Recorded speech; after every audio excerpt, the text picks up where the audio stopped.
Hello everyone, एक बार फिर से आपका स्वागत है हमारे इस चैनल पर। आज हम आपके लिए लेकर के आए हैं एक ऐसा टॉपिक जो कि इम्पॉर्टेंट है एग्जाम के पॉइंट ऑफ व्यू से, खासकर उन स्टूडेंट्स के लिए जो कि ह्यूमन रिसोर्स मैनेजमेंट पढ़ रहे हैं। ह्यूमन रिसोर्स मैनेजमेंट के अंदर एक बहुत ज़्यादा इंपॉर्टेंट टॉपिक आपका आता है ट्रेनिंग एंड डेवलपमेंट, जिसके बारे में आज हम डिस्कस करेंगे कि इसका मतलब क्या होता है, इसके पर्पज़ क्या होते हैं, फंक्शंस एंड इंपॉर्टेंस क्या है। इस वीडियो में आज हम ये सारा टॉपिक कवर करेंगे। तो चलिए स्टार्ट करें। उससे पहले अगर आपने अभी तक हमारे चैनल को सब्सक्राइब नहीं किया है या फिर पहली बार हमारे चैनल पर आ रहे हैं तो पहले जाकर के चैनल को सब्सक्राइब कर लीजिए, साथ में बने हुए छोटे से बेल आइकन को प्रेस कर दीजिएगा ताकि जितने भी फ्यूचर में आने वाली वीडियोस होंगी उसका नोटिफिकेशन जो है वो आप तक सबसे पहले पहुंच जाए। So let's start the topic.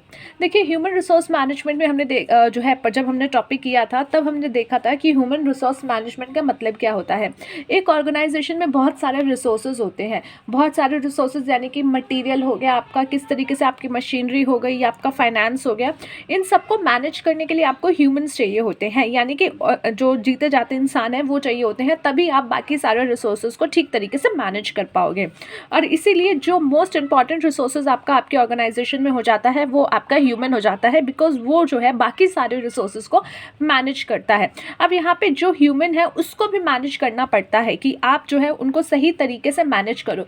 Manage करने का मतलब क्या है कि आप उनको अपनी ऑर्गेनाइजेशन में लाने से लेकर के उनको विदा करने तक का जो पूरा प्रोसेस होता है, जो पूरा सिस्टम होता है, वो आपका ह्यूमन रिसोर्स मैनेजमेंट में आता है कि आप उनको लेकर के आए, उनको जो है मोटिवेट करना, उनको जो है अप्रिशिएट करना, उनको जो है मॉनेटरी टर्म्स में अप्रिशिएशन देना, उनको अप्रेजल्स देना, या फिर अगर आपके और ज़्यादा जगह खाली हो रही है तो उनको जो है प्रमोशन करना, या फिर अगर उनका टर्म पीरियड ख़त्म हो गया है तो उनको रिटायर करना, या फिर उनको टाटा बाय बाय करना। तो ये जो पूरा प्रोसेस चलता है जहाँ पे आप इंसानों के साथ जो ये पूरा प्रोसेस हो रहा है वो सब मैनेज करते हो, that is your human resource management. अब ह्यूमन रिसोर्स मैनेजमेंट में एक बहुत ही इंपॉर्टेंट टर्म आपका आता है, that is your training and development. अब मैं कुछ लोगों को अपनी ऑर्गेनाइजेशन में लेकर के आई हूँ मार्केट से। अब मार्केट से हमने नन्हे मुन्ने बच्चे कॉलेज से उठा लिए हैं, पर उन बेचारों को भी आइडिया नहीं है कि एक्चुअली में ऑर्गेनाइजेशन में क्या होता है।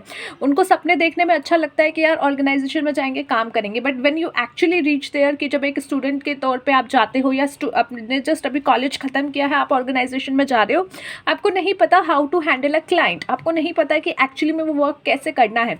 तो इसके लिए आपको क्या कराया जाता है, ट्रेनिंग दी जाती है। स्टार्टिंग में भी ट्रेनिंग दी जाती है और कई बार जब सिनेरियोज चेंज होते हैं तब भी आपको ट्रेनिंग दी जाती है। Let's take an example. जब जीएसटी का कॉन्सेप्ट नहीं आया था उसके पहले आपका सर्विस टैक्स और ये सब वैट वगैरह चलते थे, तो उसके बाद सडनली आपका जीएसटी का टॉपिक आया, तो वहाँ पे जो ऐसी बड़ी बड़ी फर्म्स हैं जो कि अकाउंटिंग फर्म्स हैं या फिर जिनका मेन फील्ड ही फाइनेंस को लेकर के है, तो उन्होंने क्या किया, उन्होंने अपने लोगों को जो कि उस टर्म्स में टैक्सेशन के टर्म्स में काम कर रहे थे उनको ट्रेनिंग दिलवाई, क्योंकि सिनेरियो चेंज हो गया था, उनके लिए वो चीज़ें जानना ज़रूरी था, अदरवाइज वो अपना काम नहीं कर पाते। तो उनको जीएसटी में एक्चुअली में क्या लिखा गया है, कैसे वर्क करना है, कैसे उसका फ्रेमवर्क है, उसके बारे में बताया गया। तो यानी कि ये सब चीज़ें क्या है, ये उनको ट्रेनिंग दी गई ताकि उनका जो नॉलेज है वो बढ़ सके और उनके ऑर्गेनाइजेशन में बेनिफिट कर सके। तो ये पूरा process that is called your training and development. तो थोड़ा सा अब इसको पढ़ते हैं और दोबारा समझते हैं। It is an attempt to improve current or future employees' ability to perform through learning, usually by changing the employee's attitude or increasing his or her skills and knowledge. तो क्या बोला गया है यहाँ पे कि ट्रेनिंग और डेवलपमेंट क्या है, एक अटेम्प्ट है जहाँ पे आप अपने करंट एम्प्लॉय यानी कि जो आपके साथ अभी काम कर रहे हैं, या फिर फ्यूचर एम्प्लॉय यानी कि जिनको आपने अभी सिर्फ ऐड किया है, आप लेकर के आए हो, आपने जो है कैंपस प्लेसमेंट से कुछ बच्चे उठा लिए और उनको आप ट्रेनिंग देते हो ताकि वो फ्यूचर में आपके एम्प्लॉय बन के लॉन्ग टर्म तक रह सके। तो फ्यूचर एम्प्लॉयज़ उनकी एबिलिटी को जो है इम्प्रूव करना, किस चीज़ की एबिलिटी, कि जिससे वो अच्छा परफॉर्म कर सके। ठीक है, ये क्या क्यों किया जाता है, यूजुअली ये इसलिए किया जाता है ताकि जो एम्प्लॉय है हमारे, उनका जो एटीट्यूड है, जो उनकी लर्निंग है वो, और उनकी जो स्किल्स है वो सब जो है इंक्रीज हो सके। पर्पस क्या है ट्रेनिंग एंड डेवलपमेंट का, अभी हमने डिस्कस किया। आप क्यों किसी को ट्रेनिंग और डेवलपमेंट दोगे, क्योंकि आपको भी बेनिफिट हो रहा है। कोई भी इंसान इस जीवन में जो है आपको फ्री में कुछ नहीं देता। अगर आपको उस इंसान को आपके अंदर कुछ बेनिफिट ना दिखे या फिर ऐसा ना लगे कि इससे कल को मैं बेनिफिट ले सकता हूँ, तभी वो आपके लिए आज कुछ करेगा। तो ये बात हमेशा ध्यान रखना, कोई भी ऑर्गेनाइजेशन इतनी वेली नहीं बैठी हुई है कि वो आपके अंदर फ्री में इन्वेस्ट करे। तो इसलिए अगर वो ट्रेनिंग एंड डेवलपमेंट आपका करा रही है, ताकि वो इसलिए करा रही है ताकि आप उनको बेनिफिट कर सके, सके, क्योंकि आप उनकी मोस्ट इंपॉर्टेंट एसेट हो। Need for organisation to build and sustain competency that would provide them with competitive advantage. क्या बोला गया है कि एक अगर आपने अपने एम्प्लॉयज़ को और जो है ट्रेनिंग एंड डेवलपमेंट अच्छे टाइम पे दी है तो क्या होगा, वो आपकी ऑर्गेनाइजेशन को अच्छी तरीके से बिल्ड करेंगी और साथ ही साथ जो आपके कॉम्पिटेटिव है उनको जो है आप उनसे एडवांटेज अपने तौर पे रख सकते हो। Next is knowledge era, human assets are valued highly. Knowledge era, अगर आपके पास जो है थोड़े से आपके अदर एसेट्स कम है लेकिन आपके पास ऐसे ह्यूमंस हैं, ऐसे लोग हैं जिनके नॉलेज अच्छी है, जिनके पास अच्छा नॉलेज है, विचार है, चीज़ों को कैसे इम्प्लीमेंट करना है, यानी कि आपके पास ह्यूमन ऐसे हैं, आपके एम्प्लॉय ऐसे हैं जो बहुत अच्छा काम कर रहे हैं, तो ऑब्वियसली वो आपके ऑर्गेनाइजेशन को जो है आपके ऑब्जेक्टिव अचीव करा देंगे। ह्यूमन एसेट जो है वो सबसे ज़्यादा वैल्यू की जाती है, वैल्यू हाईली होती है। तो आप देखोगे कई सिचुएशन में कई ऐसी कंपनीज थी जहाँ पे इतना फाइनेंस अवेलेबल नहीं था, बट जस्ट बिकॉज उनके एम्प्लॉयज़ थोड़े से अच्छे थे, उन्होंने क्या किया, बहुत अच्छा ग्रोथ हासिल कर लिया। Growth oriented organisation value training as a response to changing environment. अब क्योंकि इन्वायरमेंट चेंज हो रहा है तो उसके रिस्पॉन्स में भी आपको थोड़ा सा ग्रोथ अपने एम्प्लॉयज़ में लाना पड़ेगा। जैसे हमने जीएसटी का टॉपिक जो अभी डिस्कस किया था कि टैक्सेशन में कुछ चेंज हुआ तो आपको सडनली अब उस चीज़ के बारे में नहीं पता होगा, न्यू कॉन्सेप्ट आया है, तो ऑब्वियसली आप अपने जो है एम्प्लॉयज़ को ट्रेनिंग दोगे ताकि वो उस सिनेरियो के साथ चल सके, एनवायरनमेंट के साथ चल सके।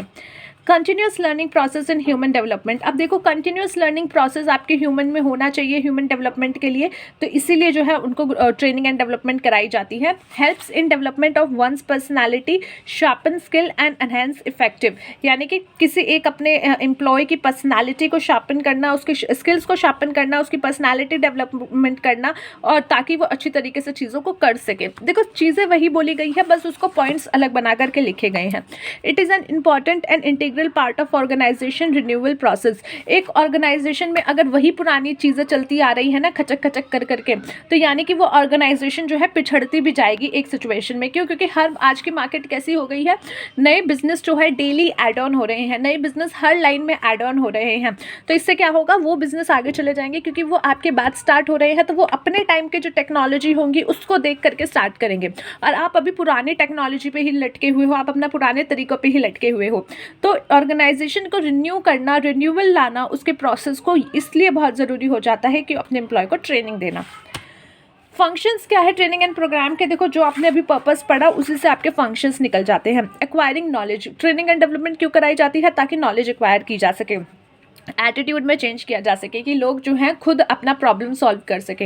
Helping to put theory into practice, कि अभी आपने जीएसटी का सिर्फ पढ़ा कि यार अब ये हर जगह ऐसे ऐसे होगा, ऐसे मतलब एक ही टैक्सेशन होगा पूरे इंडिया में, बट उसको एक्चुअली में कैसे प्रैक्टिस करना है वो आपको पता चले।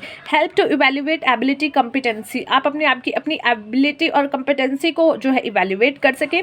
Problem solving and decision making ability आपकी बढ़े, कि आपको क्या है, जब एक एम्प्लॉय को ज़्यादा नॉलेज नहीं होती है कि प्रैक्टिकल चीज़ें कैसे करनी है, तो उस सिचुएशन में वो अटक जाता है कि कैसे डिसीजन लिया जाए।